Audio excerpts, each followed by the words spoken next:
Hello बच्चों, मैं आज आपके सामने एक इंपॉर्टेंट टॉपिक लेकर दोबारा आया हूँ। ये भी बहुत ज़्यादा इंपॉर्टेंट क्वेश्चन है, महाजनपद से रिलेटेड ये क्वेश्चन है फर्स्ट अमंगेस्ट द 16 मगध, यानी 16 महाजनपदों में सबसे शक्तिशाली महाजनपद था मगध महाजनपद सबसे पावरफुल था।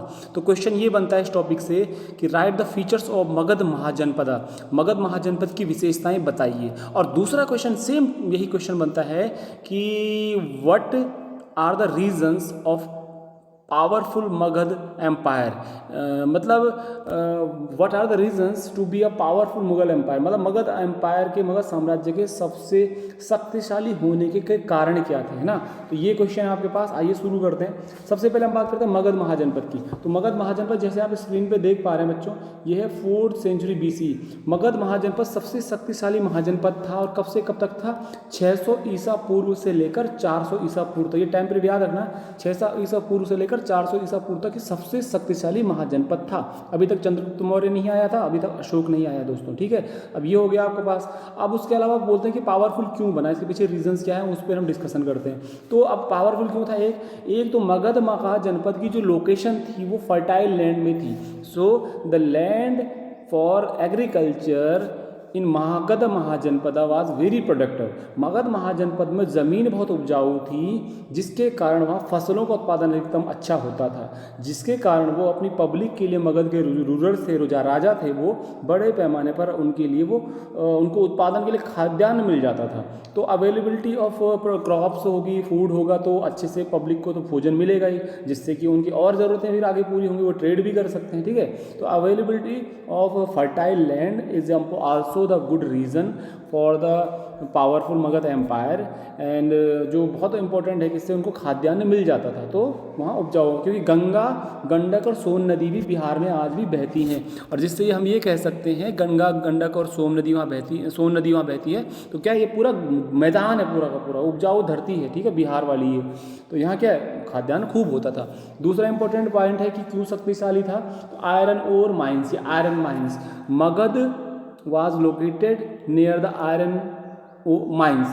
मगध जो है लोहे की खानों के नज़दीक था, और ये लोहा जो है वो झारखंड, जो आज झारखंड है, झारखंड कभी बिहार का एक भाग था, और बिहार ही मगध है एक ज़माने का महाजनपद, ठीक है।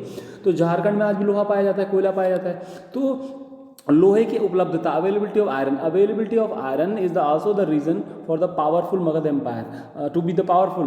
तो मगध महाजनपद के शक्तिशाली होने के पीछे एक कारण ये भी है कि वहाँ लोहा आसानी से उपलब्ध था, जो कि आज के झारखंड से प्राप्त किया जाता था, और लोहे की उपलब्धता के कारण वो अपने लिए हथियार बना पाते थे, टूल्स बना पाते थे। इसके अलावा, उसके कारण टूल्स के अलावा वहाँ से एग्रीकल्चरल टूल बना पाते थे। एग्जाम्पल के तौर पर सामने इंडस वैली में देखा होगा कि वहाँ पर हमें ये नहीं पता कि वो लोहे का ज्ञान उनको था नहीं, तो कौन से फाल का प्रयोग अपने हल में करते होंगे, हमें ये नहीं मालूम इंडस वैली के बारे में, ठीक है।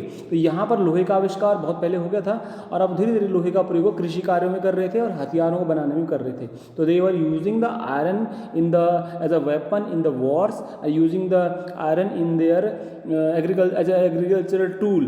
तो दोनों के कारण उनको कृषि में उत्पादन भी बढ़ा लोहे के कारण, और युद्ध लड़ने में भी मदद मिली। उदाहरण के तौर पर आज जिसके पास यूरेनियम है वो एटम बम बना सकता है, तो उस जमाने का आयरन भी एक तरह का एटम बम है। तो availability of fertile land and availability of iron, ठीक है। दूसरा आता है elephants, availability of elephant. Magadh साम्राज्य में उस समय जंगल होते थे, और नज़दीक के जंगलों से हाथी मिल जाते थे। तो मगध की जो सेना है उसका एक इम्पॉर्टेंट कंपोनेंट था, वो था elephant was the important component of the Magadh army. An elephant they got from the jungles और फ्रॉम द फॉरेस्ट, और this was also the reason because the Magadh empire was very powerful. Third reason की अगर हम बात करते हैं, elephants भी आपने ये कर लिया, एलिफेंट भी एक रीजन है, ये भी आपने लिखना है। अब आता है यहाँ पर Ganga and its tributaries provide a means of cheap transportation and convenient communication. तो गंगा, आपको पता है जो बिहार है उसी को मगध कहते हैं पहले, ठीक है। तो बिहार का पूरा जो ये क्षेत्र है वो गंगा नदी वहाँ से बहती है, पटना से होती हुई बहती है, यहाँ गंडक नदी भी बहती है, सोन नदी भी बहती है, काफ़ी नदियाँ बिहार में, कोसी भी बहती है। तो बिहार में क्या है, गंगे मैदान का निर्माण होता है, यहाँ ज़मीन उपजाऊ है। ज़मीन उपजाऊ होने के कारण यहाँ पर उसके अलावा एक साधन और नदी से मिलता है हमें कि वो ट्रांसपोर्टेशन के लिए बहुत बढ़िया एक साधन बन जाता है। और उसके अलावा वहाँ पर परिवहन हो गया तो हो गया, कम्युनिकेशन के लिए भी बढ़िया, आप डाक भेज सकते हैं, मैसेजेज आपको आसानी से एक जगह से दूसरी जगह से मिल सकते हैं नदियों के माध्यम से। तो मगध एम्पायर में जो नदियाँ थी बहुत सस्ता और एक अच्छा माध्यम थी संचार करने के लिए, जिससे कि मगध साम्राज्य के शासक दूर दूर के क्षेत्रों तक ट्रांसपोर्ट भी कर सकते हैं और कम्युनिकेशन संचार भी बनाए रख सकते थे, कम्युनिकेशन, ठीक है, मैसेज भेज सकते थे राजा लोग, जिसके कारण ये भी एक इंपॉर्टेंट रीजन है कि मगध साम्राज्य शक्तिशाली क्यों बना। अगर आपको कम्युनिकेशन के माध्यम नहीं होंगे तो बड़े बड़े साम्राज्य को आप टिका के नहीं रख पाओगे। अगला बात, गंगा और इसकी ट्रिब्यूटरी की बात हो रही है, तो गंगा नदी बहती है मगध एम्पायर में थी, और ट्रिब्यूटरीज गंगा सोन भी है, गंडक भी है, कोसी नदी वहाँ बहती बिहार में, इतनी सारी नदियाँ थी वहाँ पर। और लास्ट पॉइंट जो आपका आता है कि जो बुद्धिस्ट और जैनिस्ट, जो बुद्ध और जैन ग्रंथ जो हमें आपको पता है काफ़ी जानकारियाँ देते हैं किसके बारे में, मगध साम्राज्य के बारे में या उनके बारे में।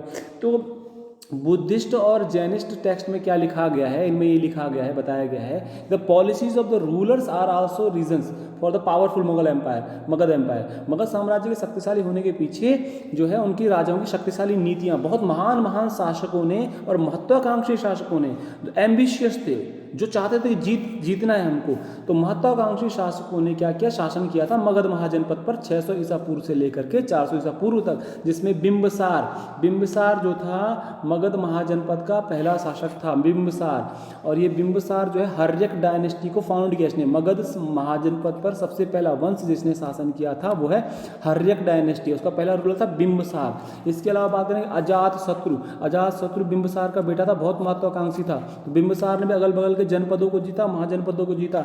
अजातशत्रु ने कौशल और काशी को जीता और अपने साम्राज्य को और फैलाया। महापद्मनंद ने नंद वंश, नंद डायनेस्टी को फाउंड किया था, और ये बहुत महान शासक माना जाता है, महान मतलब शक्तिशाली शासक था। इसने कलिंग को जीता, यानी कलिंग का मतलब है कि इसने उड़ीसा को जीता था उस जमाने में, ठीक है।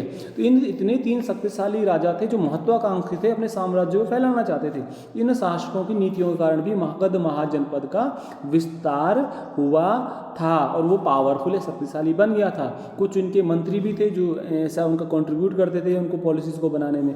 तो इस तरीके से इन राज्यों की नीतियों के कारण 600 ईसा पूर्व से लेकर के और 400 ईसा पूर्व तक मगध महाजनपद शक्तिशाली बना। इसमें आप चंद्रगुप्त मौर्य, अशोक का नाम नहीं लेंगे कि 400 ईसा पूर्व तक इन दोनों में से कोई भी मुख्य तौर पर नहीं था। अगर आगे बात करें एक और इंपॉर्टेंट फीचर मगध महाजनपद की, तो राजगाह लिखा हुआ है।